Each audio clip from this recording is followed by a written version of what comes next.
एक कदम ईश्वर की ओर। उत्पत्ति प्रकरण 8वां सर्ग। पूर्वोक्त तत्व का ज्ञान सतशास्त्रों से ही होता है, अन्य से नहीं। सतशास्त्रों में भी यह ग्रंथ तुरंत फलदायक है, यह कथन।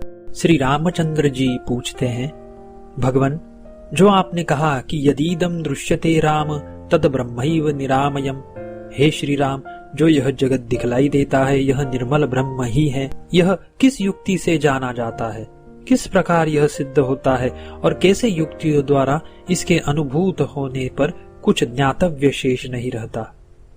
श्री वशिष्ठ जी ने कहा, वत्स श्री राम जी, यह मिथ्या ज्ञान रूपी विसूचिका चिरकाल से बद्ध मूल है।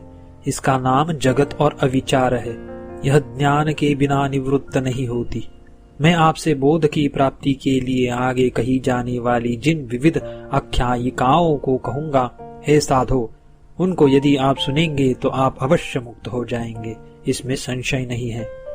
यदि न सुनेंगे, उद्विग्न स्वभाव वाले होने के कारण बीच में ही उठकर चले जाएंगे, तो पशुओं की नाई सतशास्त्र के श्रवण अयोग्यता वाले आपको कुछ भी प्राप्त नहीं होगा।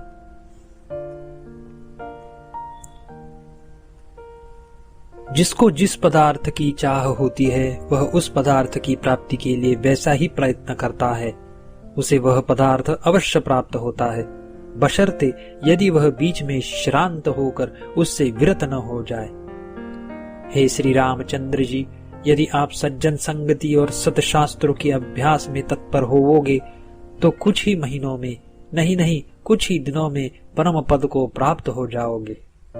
महामते, जिन शास्त्रों में आत्मज्ञान का मुख्य रूप से प्रतिपादन है, उन शास्त्रों में यह महारामायण नामक शास्त्र ही सर्वश्रेष्ठ है।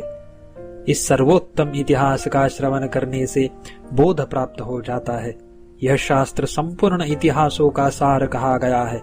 अतः इस शास्त्र के सुनने पर कभी क्षीण न होने वाली जीवन मुक्ति स्वयं उदित होती है।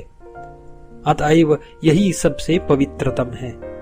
जैसे स्वप्न आदि में स्वप्न के रहने पर ही यह स्वप्न है, ऐसा ज्ञान होने पर स्वप्न में सत्यत्व भान निवृत्त हो जाता है, वैसे ही इस शास्त्र के विचार से यथास्थित ही दृश्य जगत अस्त को प्राप्त हो जाता है। आत्मबोध के लिए अपेक्षित जो जो उत्कृष्ट युक्तियां इस ग्रंथ में हैं, वे दूसरे ग्रंथ में नहीं है।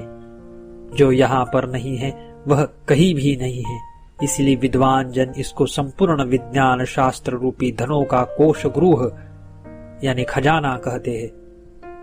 जो पुरुष नित्य इसका श्रवण करता है, उस उत्कृष्ट बुद्धि वाले पुरुष की बुद्धि अन्य ग्रंथों के अभ्यास से उत्पन्न बोध की अपेक्षा उत्कृष्ट बोध को प्राप्त होती है।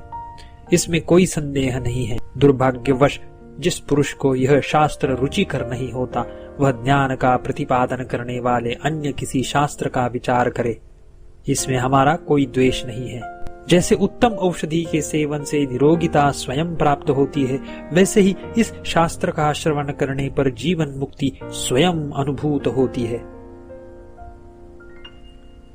इस शास्त्र के सुनने पर श्रोता पुरुष जीवन मुक्ति का स्वयं ही अनुभव करता है।